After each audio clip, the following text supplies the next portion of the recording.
Hello everyone, कैसे हैं आप सब। एक बार पुनः शिव कोचिंग क्लासेस पर स्वागत है। उम्मीद करता हूं आप सब अच्छे होंगे। 12th क्लास के केमिस्ट्री चैप्टर सेकंड में आज का हमारा टॉपिक है मोल प्रभाज। मोल प्रभाज के बारे में यहाँ पर बेहतरीन हम आपको समझाने वाले हैं और न्यूमेरिकल क्वेश्चन के साथ। एक चीज मैं कहना चाहूंगा कि यदि आप पहली बार आ रहे हैं तो प्लीज चैनल को सब्सक्राइब जरूर करिएगा और इसके पहले जो भी लेक्चर मैंने अपलोड किए वो प्लेलिस्ट में मिल जाएगा फ्री ऑफ कॉस्ट। आपको किसी भी कॉस्ट की जरूरत नहीं पड़ेगी। तो प्लीज आप लोग है ना, अभी यदि पहली बार आए हैं तो आप चैनल को विजिट कर लें। तो आज का हमारा जो टॉपिक है मोल फ्रैक्शन है, इसके पहले जो भी वीडियो है वो आपको क्रम से मिल जाएंगे। और यदि आप प्रॉपर रूप से इसका नोट्स बना रहे हो तो अच्छी बात है। ये नोट्स आपके पास नहीं है क्योंकि बेहतर पढ़ाई के लिए आपको एक बेहतर नोट्स की जरूरत होती है। तो ये मेरा पर्सनल नंबर है 9685299149। इस पर आप व्हाट्सअप कर सकते हैं। छोटा सा अमाउंट चार्ज रहता है, आपको बेहतर नोट्स दिया जाएगा। सबसे पहले हम बात करते हैं मोल फ्रैक्शन या मोल प्रभाज है क्या। तो इसको समझने के लिए थोड़ा सा बेसिक बिलियन लेकर चलते हैं।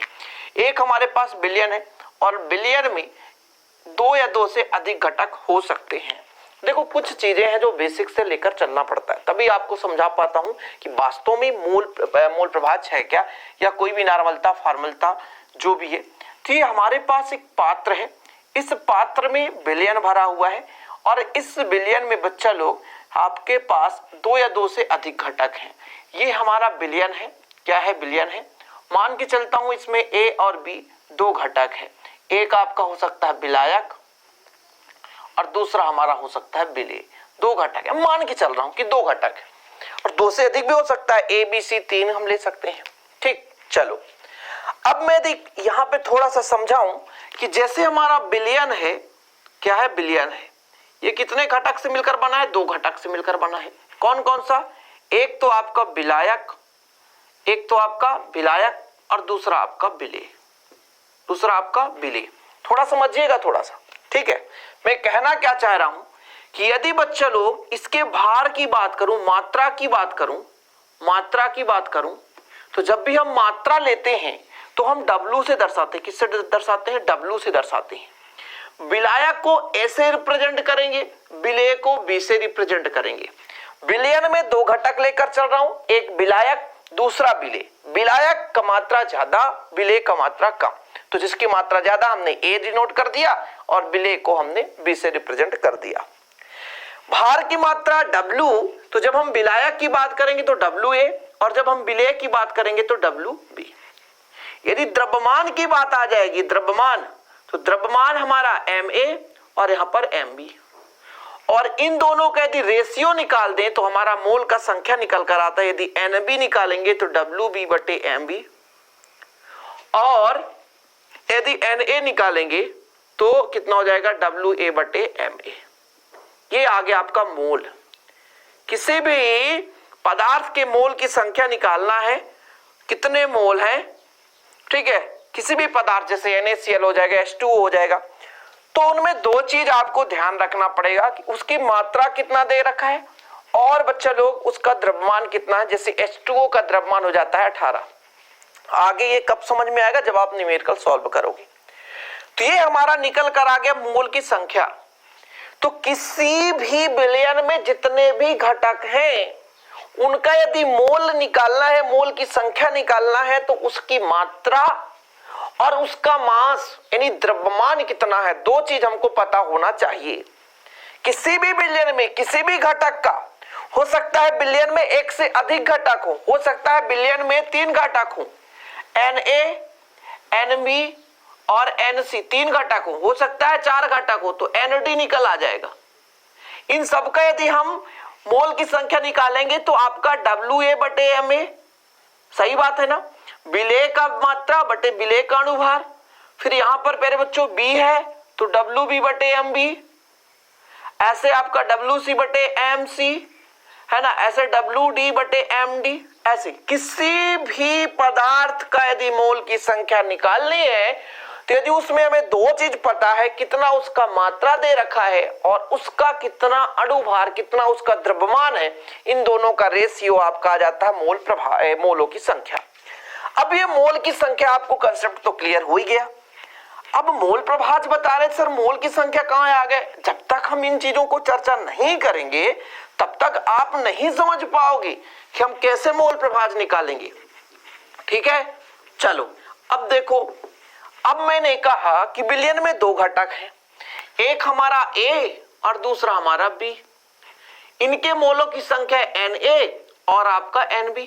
ठीक, मोलों की संख्या तो आपको पता है, नंबर ऑफ मोल्स Na और Nb।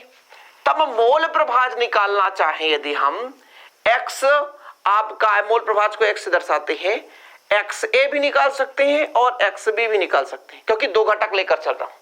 यहां पर एक चीज आपको याद रखना है कि इस बिलियन में मैंने माना है केवल दो घटक हैं, एक आपका विलायक और एक आपका विलेय। एक से अधिक होगा ही हो गए तो डन है, बिना एक से अधिक के बिलियन बन ही नहीं सकता है, क्योंकि बिलियन का परिभाषा ही है दो या दो से अधिक पदार्थों के समांगी मिश्रण को हम बिलियन कहते हैं। यदि आपका जल शुद्ध जल रखा है, क्या वो बिलियन है? नहीं नहीं नहीं, वो विलायक है। यदि शक्कर रखा है, क्या वो बिलियन है? नहीं, वो तो विलेय है, वो तो घुलता है।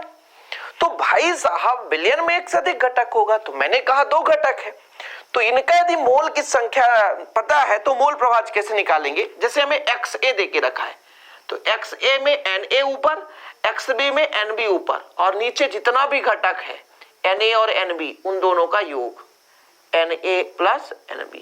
अब क्या समझा आपने? अब क्या समझा आपने? आपने क्या समझा भाई? यदि मैं कह दूं A किसको दर्शाता हूं? विलायक को। हाँ सर, सही बात है। B किसको दर्शाता हूं? विलेय को। सही बात है सर, ठीक है। तो आप कहोगे ये किसके मोल की संख्या है? विलायक के मोल की संख्या है। आप कहोगे ये Nb किसके मोल की संख्या है? विलेय की मोल की संख्या है। अरे सर ये तो ठीक है, लेकिन जो Na और Nb है ये किसका है? किसी भी बिलियन में जब दो घटक हो गए, उन दोनों को मिला दिए तो बिलियन का है। किसका? बिलियन। ये है आपका बिलियन का मोल संख्या। क्या भैया? मोल संख्या। ओ माय गॉड, अब तो यहां पे डाउट हो जाएगा। मैंने कहा इस पात्र में बिलियन रखा है, बिलियन में दो घटक A और B है, A की मोल की संख्या Na, B के मोल की संख्या Nb है। यदि मैं दोनों को मिला दूं, विलायक के मोल की संख्या और विलेय के मोलों की संख्या को यदि मिला दूं, तो दोनों किसका मोल का संख्या देगा भैया? बिलियन का, क्योंकि बिलियन विलेय और विलायक से मिलकर बना है, कुछ दूसरा है नहीं। तो बिलियन के मोल की संख्या अलग से हमको नहीं निकालना है, विलेय का कितना मोल है और विलायक का कितना मोल है, दोनों को आप ऐड कर दोगे, दोनों को आप जोड़ दोगे, तो आपका निकल कर आ जाएगा किसका? बिलियन का मोल संख्या या बिलियन की मोल संख्या। कोई दिक्कत? चलो, ये यहां तक क्लियर है। अब हम मोल प्रभाज निकालने के लिए इस फार्मूले का प्रयोग किए हैं। तो हमने क्या कहा कि जिसका भी हमें मोल प्रभाज निकालना है, जैसे हम मान लीजिए A का मोल प्रभाज निकाल रहे हैं, तो इसके मोल की संख्या को ऊपर रखेंगे। यदि विलायक का निकाल रहे हैं तो विलायक को ऊपर रखेंगे और नीचे बिलियन। दोनों के मोलों की संख्या, यानी विलायक का मोल की संख्या, विलायक की कितने मोल की संख्या है, ठीक है, और आपके बिलियन के मोल की संख्या निकालना है और रेशियो निकाल देंगे तो मोल प्रभाज निकल आ जाएगा। हम यदि विलेय की बात करते हैं तो विलेय में आप क्या कहोगे? विलेय की मोल की संख्या और बिलियन के मोल की संख्या का अनुपात, यानी जिस भी घटक के मोल की संख्या निकालना, जैसे हमारे पास तीन होता Na, Nb और Nc, तब कैसे निकालते? तो सर Na ऊपर रखते, नीचे Na धन Nb धन Nc करते। जब हमें XB निकालना होता, X A के लिए है, ठीक है, और जब हम X भी निकालना होता तो फिर क्या करते? Nb को ऊपर रखते, Na plus Nb plus Nc। अब जब हमें XC निकालना होता तो Nc को ऊपर रखते, नीचे XA, सॉरी N है भाई, N मोल की संख्या है ना, तो Na plus Nb plus Nc। आपने इनसे एक चीज तो निष्कर्ष निकाला कि जिस भी पदार्थ या जिस भी घटक के मोल की संख्या का निकालना है उसको ऊपर रखेंगे और नीचे समस्त घटकों के मोलों की संख्या का अनुपात। यानी बिलियन में किसी एक घटक के मोल की संख्या और बिलियन में उपस्थित समस्त घटक, देखो बिलियन में किसी एक घटक की मोल की संख्या, बिलियन में उपस्थित समस्त घटक, बिलियन में किसी एक घटक की मोल की संख्या, बिलियन में उपस्थित समस्त घटकों की मोल की संख्या का अनुपात ही आपका मोल प्रभाज कहलाता है। This is a mole fraction. कितना सिंपल है। देखो परिभाषा कुछ और लिखा हूं, मैं बता कुछ और रहा हूं। अरे यार कुछ नहीं है, टेंशन मत लेना, आप मेरे भाषा में समझो। तो कि बिलियन में जितने भी घटक होंगे, जिस भी घटक का हमें मोल प्रभाज निकालना है, उसके मोल की संख्या को ऊपर रखो और बिलियन में जितने भी घटक हैं उनके मोल की संख्या को नीचे रखो और फिर रेशियो लगा दो, आपका निकल कर आ जाता है मोल प्रभाज, जिसे एक्स से दर्शाते हैं। अब इससे मैंने कहा भैया कि विलायक के मोल की संख्या बिलियन के मोल की संख्या का अनुपात, या विलेय की मोल की संख्या या बिलियन के मोल की संख्या का अनुपात भी मोल प्रभाज है, तो बिल्कुल सत्य है। विलेय भी एक घटक है तो विलेय को हमने ऊपर कर दिया और नीचे बिलियन को कर दिया, बिलियन में समस्त घटक है। विलायक भी एक घटक है तो विलायक के मोल की संख्या को ऊपर कर दिया, नीचे समस्त घटकों को रख दिया। विलायक भी एक क्या है, घटक है। बताया ना, बिलियन में किसी एक घटक और बिलियन में समस्त घटक, इन दोनों का अनुपात ही आपका मोल प्रभाज कहलाता है। तो बच्चा लोग सच है ही क्या इसमें, हमने बिलियन में माना। तो ये देखो जरा, अब यहां पर भाई साहब देखो जरा, किसी बिलियन में विलेय व बिलियन, जैसे मैंने कहा एनबी और एनए प्लस एनबी के मोलों की संख्या का अनुपात, ये देख लो आप, या विलायक व बिलियन के मोलों, विलायक एनए और बिलियन एनए प्लस एनबी के मोलों की संख्या का अनुपात मोल प्रभाज कहलाता है। अब बिल्कुल आपको बिल्कुल डाउट क्लियर हो गया होगा, किसी भी दम पे ये आपको भूलेगा नहीं, मैं उम्मीद करता हूं। 5 लोग हैं, सब काम को अलग अलग निकालना है, तो जिसका भी निकालना है उसको ऊपर रखो, बाकी को नीचे बिठाओ, सब मिलाकर। ये नहीं कि उसको रख दिए बाकी बस जो छूट गया उसको नहीं, उसके साथ भी बिलियन में सब आ जाते हैं, जो ऊपर है वो भी नीचे है, समझ रहे हो ना, जो ऊपर है वो भी नीचे है, ये ध्यान रखना आप। ठीक है, ये आप परिभाषा समझ गए। आप, मैंने क्या परिभाषा बताया कि किसी बिलियन में एक घटक के मोलों की संख्या और बिलियन में समस्त घटकों के मोलों की संख्या का जो अनुपात है वो क्या कहलाता है, मोल प्रभाज कहलाता है। क्या कहलाता है, मोल प्रभाज। ठीक है, ये आपने समझ लिया। फिर से मैं फार्मूला लिखूंगा, बिल्कुल आप चिंता नहीं करो, मैं एक शॉर्टकट फार्मूला लिखकर बताऊंगा, एक घटक, 2 घटक, 3 घटक सबका निकाल कर बताऊंगा। ठीक है, आपको नोट्स बनाना है ना बेहतर, इसलिए मैं पूरा करवाता हूं। कैसे लिखना है पूरा कंप्लीट, ये नहीं कि मैं शॉर्टकट में चला जाऊं। इसे एक्स से प्रदर्शित करते हैं, इसे एक्स से प्रदर्शित करते हैं,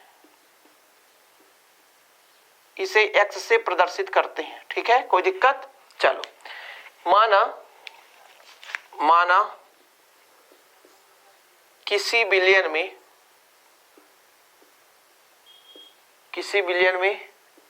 ए व बी 2 घटक हैं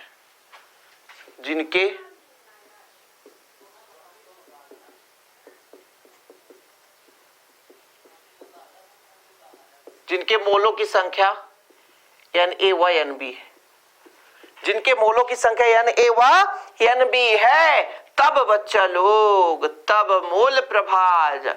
मैंने क्या कहा, मैंने कहा ए का निकालना है तो एन ए ऊपर रखो, नीचे भैया सबको रखो जो जो बिलियन में है। बी को निकालना है तो बी को ऊपर रखो, नीचे सबको रखो जिनको निकालना हो। ये हमारा आ गया मोल प्रभाज का फार्मूला। सपोज दैट यदि हमारे पास सी अवयव होता, सी अवयव भी होता तो एक्स सी निकालना होता, तो फिर हमको क्या करना पड़ता, यहां भी सी जोड़ना पड़ता, यहां भी सी जोड़ना पड़ता। याद रखिएगा, यदि 3 घटक हैं, 3 घटक, तब हमको एक्स ए भी निकालना पड़ता, एक्स बी भी निकालना पड़ता, एक्स सी। तो कैसे करते सर, जब एक्स है तो एन ए ऊपर, नीचे एन ए धन एन बी धन एन सी करना पड़ता। नीचे हम जब आपको एक्स बी निकालना होता तो एन बी बटे नीचे एन ए धन एन बी धन एन सी करना पड़ता। जब हमको एक्स सी निकालना पड़ता तो आपका N C N A plus N B plus N C निकालना पड़ता। ये हमारा एक्स सी आ गया। ठीक, ये तीनों चीज याद रखिए होगा। हम 2 घटक के लिए भी बात कर लिए, 3 घटक के लिए भी बात कर ले, 4 घटक होता तो 4 घटक के लिए भी बात कर लेते। मोल प्रभाज हम हमेशा बिलियन के लिए निकालेंगे, बिलियन में एक से अधिक ही घटक होगा, ये डेफिनेट है। 2 भी हो सकता है, 4 भी हो सकता है, 5 हो सकता है, 6 हो सकता है, चाहे 10 हो जाए। तो अब आपकी बारी है भैया स्क्रीनशॉट लेने की, नोट्स बनाने की। वीडियो को पुश करो, रोको, वीडियो को रोको और आप इसको लिखो।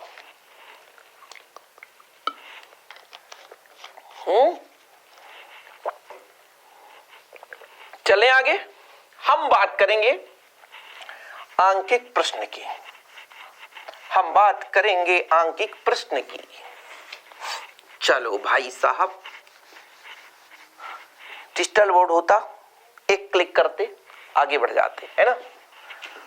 बहुत सारे बच्चे भी कहते हैं कि सर आप डिजिटल बोर्ड ले लीजिए, तब पढ़ने का मजा कुछ और है। सर 3 लाख सब्सक्राइबर है, देर किस बात की, इतने लंबे चौड़े, आप यूट्यूबर हो, इतना नहीं कर सकते।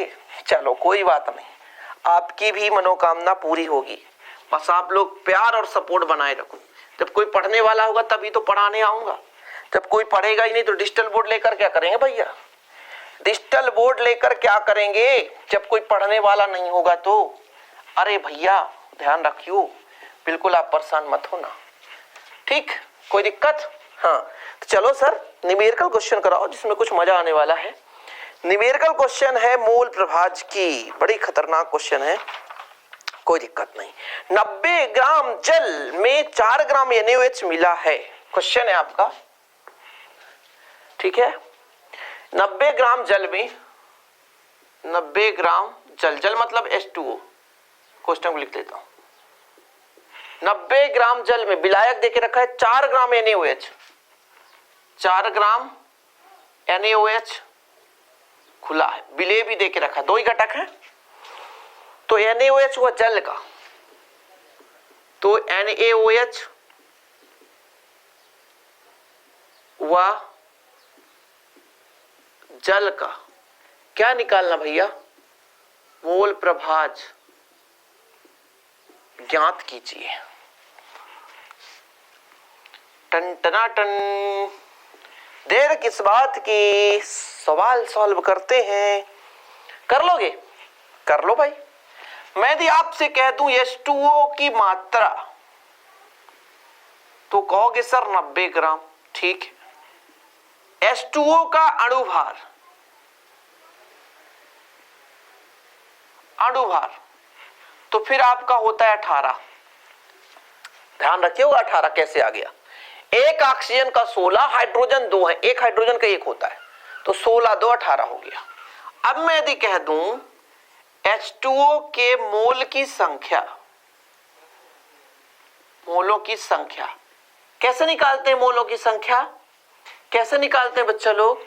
यदि मैं H2O को पानी मानूं, पानी मतलब जल है ना, और विलायक के रूप में इसे ले लूं, कोष्टक में लिख दूं क्या, विलायक घटक है विलायक, तो फिर आप कह दोगे कि मोल की संख्या विलायक को Na से दर्शाते हैं, ठीक है सर। कितना होगा भाई साहब, 90/18। मैंने कहा था जितना मात्रा है उसमें उसके अणुभार का, यानी आपका जो द्रव्यमान है उसका भाग दे देंगे। कितना आ जाए, 18 पंचे 90। वो ये तो सरल है यार, कोई बात नहीं। आगे देखो NaOH है ना, NaOH की मात्रा कितनी है, 4 ग्राम। NaOH का अणुभार कितना होता है, सोडियम का होता है 23, ऑक्सीजन का होता है 16 और हाइड्रोजन का 1, तो कुल मिलाकर कितना आ गया, 40। जरा ध्यान दो, 40 आ रहा है, हाँ सर। तो NaOH के मोलों की संख्या, मोलों की संख्या कैसे निकालोगे, मोलों की संख्या हम यहां पर Nb कर देते हैं, दूसरा घटक है ना, विलेय को हमने Nb मान लिया और विलायक को Na मान लिया। कैसे निकालते हैं बच्चा लोग, तो जितना भी मात्रा देके रखा है बटा अणुभार, भाग दोगे 0.1 आएगा, 0.1 आएगा। 4 दाम 40 और 1 में 10 का भाग दो तो 0.1 आता है। 4 1 कम 4, 4 दाम 40 होता है, 1/10, 1 में 10 का भाग दो 0.1 आएगा। अब देखो जल का मोल प्रभाज मतलब XA बराबर कितना होगा, Na/Na प्लस Nb। देखो भाई साहब कुछ नहीं, कहीं भी हेरा फेरी नहीं, जो मैंने कहा वही आपको करना है। XA बराबर जल के लिए निकालना है ना, तो जल वाले के मोल की संख्या को ऊपर रखो, 5 को ऊपर रखो और नीचे 5 धन कितना हो जाएगा, 0.1, यानी 5/0 तो 5.1, ठीक है। अब इसको आप भाग दे दो, इसको आप भाग दे दो, लगभग कितना आएगा, देखो जब दशमलव हटाएंगे ना, दशमलव तो ऊपर लग के 0 हट जाएगा, 50/, क्या मान, क्या भाग जा रहा है, नहीं जा रहा है। जब हम भाग देंगे तो कितना आएगा भाई साहब, लगभग मैं आपको यहाँ पे भाग देकर ही बता देता हूं। तो भाग न पहुंचे लब्धे शून्य, 1 0 और उतर जाएगा, है ना, दशमलव लगाएंगे 1 0, तो नइयों से जाओगे 9 कम 9 और 9 अपना 45 बच्चा लोग कितना आ जाएगा 10 में, तो 1 आ जाएगा, यहाँ पे 4 आ जाएगा, ये कट जाएगा 0। फिर आपका 9 से जाया तो इतना हो गया, तो 8 से जाएगा तो 8 से कर दो, ये 8, यानी आपका आ चुका है 0.98, XA बराबर आ गया। ले लो भाई, ले लो। ये किसका मोल प्रभाज निकला सर? जल का निकला। अभी और किसका निकालना है? हमें निकालना है NaOH। NaOH का मोल प्रभाज, NaOH का मोल प्रभाज कैसे निकालेंगे? XV बराबर, जिसका निकालना है उसको ऊपर रखो, नीचे तो सब कुछ रहेगा, नीचे तो बिलियन का सब कुछ रहेगा, XV बेस कैसे निकलेगा भैया? अब तो बड़ी समस्या आ गई। इसकी मात्रा है 0.1 और नीचे आपका 5 धन 0.1, मतलब 0.1 बटे 5.1, दशमलव हटा तो 1 बटे 51, 1 बटे 51, 1 में अब भाग दो। यहाँ पे मैं भाग देकर थोड़ा देखता हूँ, यहाँ पे 1 बटा 51, दशमलव लगाओ, 1 0 और बढ़ाओ, जब तक भाग नहीं जाएगा तब तक तो करना ही पड़ेगा। तो नैया से जाएगा कि 1 कम से जाएगा? 1 कम से जाएगा, बचा 9 हासिल आ गया, तो ये 6 हो गया, तो 4 हो गया 0। अब बच्चा लोग किससे जाएगा?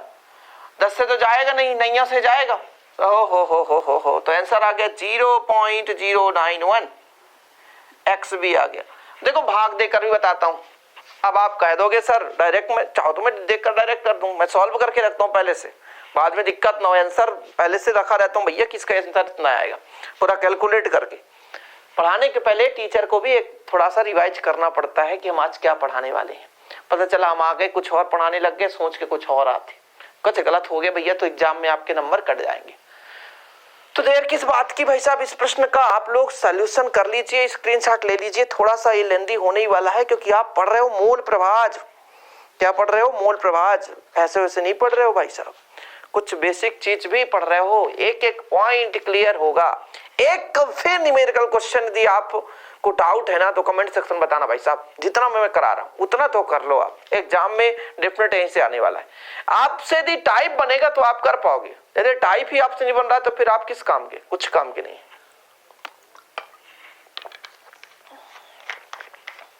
समझ रहे हो बच्चा लोग? समझ रहे हो? हाँ सर समझ रहे हैं। चलें तो फिर अगले क्वेश्चन पर चलते हैं, मजा आने वाला है अगला क्वेश्चन। देखो थोड़ा टाइमिंग लगेगा, न्यूमेरिकल क्वेश्चन तो मैं कराऊंगा। न्यूमेरिकल क्वेश्चन से जो डरते हैं ना उनके लिए रामबाण साबित होगा। जो न्यूमेरिकल क्वेश्चन से डरते हैं ना तो बिल्कुल चिंता ना करें, उनके लिए तो रामबाण होगा। न्यूमेरिकल क्वेश्चन, केवल न्यूमेरिकल क्वेश्चन, ठीक है। सुपर फास्ट रिवीजन भी कभी कभी हो जाएगा, बिल्कुल आप चिंता नहीं करना। कुछ बच्चे कहते हैं सर सुपर फास्ट रिवीजन दीजिए, गर्मी का सीजन है, गर्मी तो होगी ही।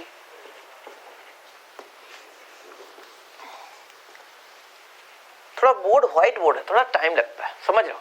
चल रहा है ना, साउंड आ रहा है, देखना पड़ता है भाई कैमरे में।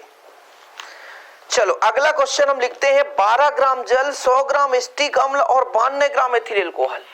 क्वेश्चन है 12 ग्राम जल है, ठीक है, ओके, 100 ग्राम एसिटिक अम्ल है, 100 ग्राम एसिटिक अम्ल CH3COOH, ठीक है, और 92 ग्राम एथिल अल्कोहल है।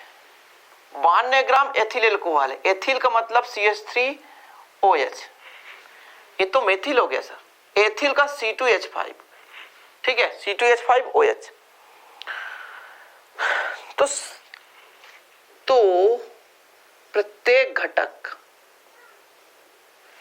घटक का पूछा है।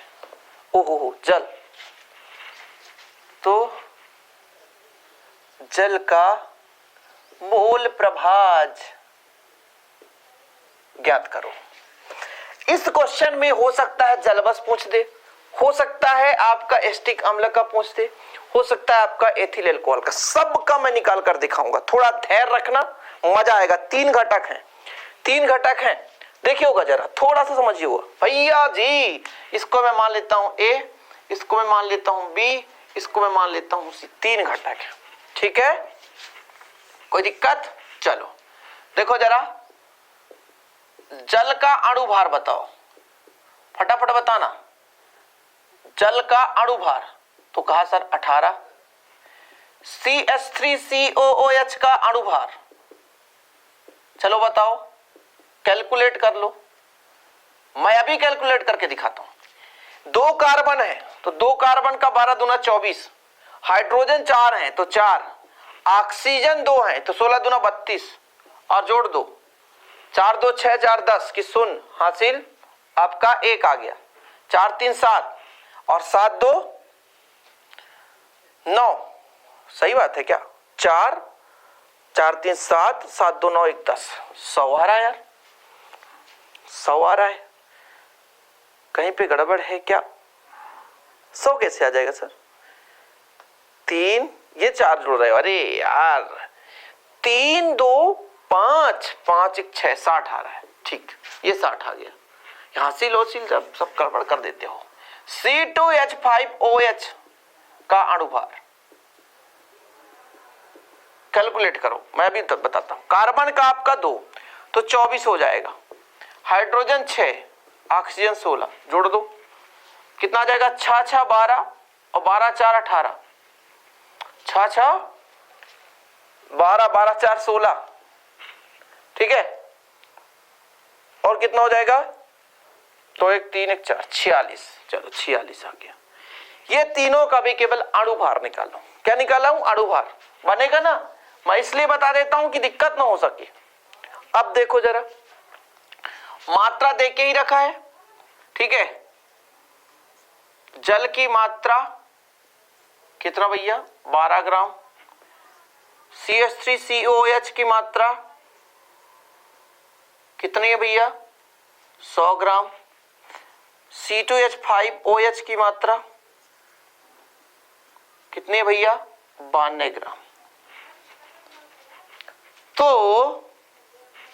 इसको मैंने कहा A है, ये B है और ये C है। तब मैं यदि आपसे कह दूं कि Na निकालो, Nb निकालो और Nc निकालो, कैसे निकालोगे? Na कैसे निकालोगे जल के लिए? तो मात्रा कितना है? 12 ग्राम, तो 12/18, ठीक है। ठीक है सर। मैंने कहा मोल की संख्या कैसे? वेट बटे मास।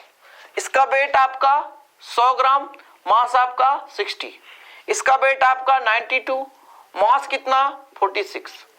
इसको कैलकुलेट करोगे तो 46 दूना 92, और ये 0 से 0 कट जाएगा, ठीक है। 6 बचेगा, 10 में 6 का भाग दो भैया, कितने बार में जाएगा? 6 1 कम 6 बचा 4, दशमलव लगा दो, 6 6 36, ठीक है। फिर कितना बचा? फिर 4 बचा, 6 6 36, फिर 4 बचे, 6 6 36, मतलब 7 कर दो, ठीक। अब देखो भाई साहब, यहां पे काटो, 6 दूनी 12, 6 त्रिक 18। तो जब आप 2 में 3 का भाग दोगे, 3 का पहाड़ा पढ़ो 0.3 छक्का 18, फिर 3 छक्का 18, फिर 3 छक्का 18 आता ही जाएगा। तो कुछ नहीं बच्चा लोग, इतना ही कर दो। अब जिसका भी मोल प्रभाज निकालना है, हम यदि कह दें जल का मोल प्रभाज मतलब XA, तो XA बराबर NA ऊपर करो बच्चा लोग, नीचे NA plus NB plus NC। ये आपका दायित्व है कितना? 0.67, नीचे 0.67 प्लस 1.67 प्लस 2, कैलकुलेट करने 0.67, कैलकुलेट करो बच्चा लोग। तो 7 7 14 की 4 हासिल, 1 6 6 12 1 13, 2 3 1 4, ये लो। दशमलव हटाएंगे तो दशमलव के बाद 2 अंक, दशमलव के बाद 2 अंक, खत्म कहानी। 67 बटा, ये लो। 4 का पहाड़ा ऐसा पढ़ो, आप दिमाग लगाओ, 4 का पहाड़ा ऐसा पढ़ो कि 60 से ज्यादा, मतलब 64, 4 दाम 40 अधिक हो जा रहा है यार, दशमलव में जाएगा, दिमाग लगाओ। तो 6 से ज्यादा तो 4 1 कम 4, दिमाग ऐसे ही लगाना होता है यार। दशमलव लगाएंगे, नहीं तो भाग दे दो ना सर, भाग दे दो यार, मजा तभी आएगा। 67 भागे 434, देखो भाग न पहुंचे लब्ध शून्य, दशमलव लगा दो, 1 कम से भागे 434 आ गया। 6 बचा, यहां पर आगे 1 हासिल, तो 4 हो गया, तो 3 बचा, और 200, एक जीरो बढ़ा दो, दशमलव के बाद एक जीरो बढ़ा दो। अब किससे जाएगा? पंचे से जाएगा, तो 0.15 आ गया। ले भाई, जल का पूछा था हमने, जल का कर दो। अब ये एक चीज यहां पर और है कि हमने तो कहा कि एक घटक का निकाला, तो हमने एक घटक का निकाल दिया, सिंपल है ना। अब हम दूसरे घटक का निकालना चाहे तो क्या नहीं निकल सकता? निकलेगा। इसका स्क्रीनशॉट लो, थोड़ा समय आपको बता देता हूं यार। 1000 क्वेश्चन करने से बेटर तो आपको 1-2 क्वेश्चन करा दूं और विधिवत आप समझ लो। एक घटक, जिस भी घटक का मोल प्रभाज निकालना है, उसके मोल को ऊपर रखो और नीचे समस्त घटकों के मोल की संख्या को रख दो, खत्म कहानी। ये आपके जल का मोल प्रभाज निकला। अब मैं यदि आपसे कह देता कि बच्चा लोग आप कैलकुलेट करो, नीचे आया ना 4.34, याद रखिएगा नहीं फिर दिक्कत हो जाएगी। अब मैं यदि आपसे कह देता किसका निकालो, बी क्या है? CH3 CH3COOH का मोल प्रभाज। तो कैसे करते आप? कैसे करते? जो भी निकालना है उसको ऊपर रखते और नीचे सबको 0.67, 1.67 प्लस 2 यानी 1.67 अपान 4.34 आया था। कैलकुलेट कर लो फिर से एक बार, 7 7 14 6 2 12 1 13, हासिल का 2 3 4। अब ये फिर से हम भाग करेंगे। भाग कैसे करेंगे भाई? दशमलव तो हट गया, कोई मतलब का नहीं। एक काम करते हैं, 167 और आपको भाग देना 434 का। भाग न पहुंचे लब दशमलव, जैसे भी दशमलव लगाएंगे एक जीरो बढ़ा दो। 4 चौको 16, 4 चौको 16, लेकिन 4 3 12 ज्यादा हो जाएगा तो आप 3 से करो। 3 चौको 12, 3 त्रिकाई 9, 9 1 10 और 3 चौको 12, 1 13। कितना आ जाएगा बच्चे लोग? 10 में 2 गए 8, हासिल एक हो जाएगा तो 6, हासिल एक यहाँ पर नहीं आएगा तो 3 हो जाएगा, 368। अब फिर जीरो बढ़ा दो, 4 नहीं है 36, 9 से जाएगा नहीं तो 8 से जाएगा, तो आपका हो जाएगा इसका आंसर। यानी मेरा आज सेकेंड नंबर एक्स भी आया कितना? 0.38। ले लो भाई साहब, कितने भी घटक हो, 3 घटक हो, 4 घटक हो, 5 घटक हो, 6 घटक हो, हमें इससे लेना देना नहीं है भैया। हम तो करके दिखाएंगे, हम तो करके दिखाएंगे, चाहे 10 घटक हो जाए। आंकिक प्रश्न से डर रहता है, हर बच्चा आंकिक प्रश्न से डरता है, यही कैलकुलेशन करने में डरता है। मैं भाग करके भी दिखाऊंगा ना यार, बिल्कुल कमजोर बच्चा भी आएगा पढ़ेगा, ऐसा मत समझना, बिल्कुल आप कभी मत सोचना कि ऐसा कठिन है। चलो ये निकाल लिए होंगे आप लोग। अच्छा, वही बच्चा निकालता होगा जो पेन कॉपी लेकर बैठता होगा और पढ़ता होगा, और जो बिल्कुल मटर गश्ती कर रहा है तो उसके लिए क्या? XC तीसरा निकालना है। तीसरा तो 2 को ऊपर रखो और नीचे भैया 0.67। क्यों भाई लाइट चला गया? कोई बात नहीं, थोड़ा देखते हैं अभी। ओहो, ऐसा होता रहता है। क्या होता है ना अपने गांव में इस समय आंधी तूफान चल रहा है यार। ये कहां से आ गया? ये कहां से आ गया? 2 आ गया, यानी 2 अपान नीचे कितना आएगा? कैलकुलेट करो, 4.34। अब भाग दो। हम बोले थे कि दशमलव हटाते हैं तो ऊपर 2 जीरो लगा दो। ऊपर दशमलव नहीं है ना, ऊपर दशमलव नहीं है, ऊपर दशमलव दशमलव दशमलव कैंसिल, खत्म कहानी। दशमलव करके 2 जीरो होता, दशमलव दशमलव काट देते। अब भाग दो। अरे सर मत करिए ना भाग, नहीं नहीं नहीं नहीं नहीं। कुछ बच्चे कहते हैं सर जो मेन प्रॉब्लम उसे तो सॉल्व ही नहीं करते हो, बाकी तो सब हम खुद फार्मूले में वैल्यू रख लेते। तो 4 3 4 दशमलव लगा के जीरो बढ़ा दो, तो पंचे से कर दोगे तो 5 को 20 तो हो जाएगा, लेकिन 34 बेचारा अकेला चला जाए, तो चौके से करो। 4 चौको 16, 4 3 12 1 13 और 4 चौको 16 1 17। ये आ जाएगा यहाँ पे 10 में 6 गए 4, हासिल आ गया तो 4, तो यहाँ पे 6 हो गया, यहाँ पे हासिल लेकर आ गया बच्चा लोग तो 8, तो 2 बचा, खत्म कहानी। एक जीरो और लगाओ, फिर पंजे से जाएगा, लगभग पंजे चला जाएगा। 3 5 15, 3 चौको 12, हाँ चलो 50, चलो ठीक है। आंसर आ गया 0.45। ये आ गया आपका मोल प्रभाज। तो इस प्रकार से कई सारे क्वेश्चन है, लेकिन आज 2 ही क्वेश्चन काफी है। आप लोग इतना कम नहीं है भाई, इतना कर तो लो, आप कर तो लो। एक वीडियो तो देखो, मैं गारंटेड कहता हूं कि कितना टारगेट बना हुआ, 100%, 100 में 100 केमिस्ट्री में लाओगे, मेरा वादा आपसे। बस आप मेहनत करो, हम आपके साथ हैं निरंतर। आप नोट्स लेकर के बेहतर तैयारी कर सकते हैं, और बेहतर जुड़ने के लिए भैया कोई एक्स्ट्रा फीस लेने की जरूरत नहीं है, बस आप फ्री में क्लास देखते रहो। ओके, तो चलिए मिलते हैं एक वीडियो के साथ बच्चे लोग। जय हिंद, वंदे मातरम। कमेंट बॉक्स में भी जय हिंद बोलना ना भूलें। ओके।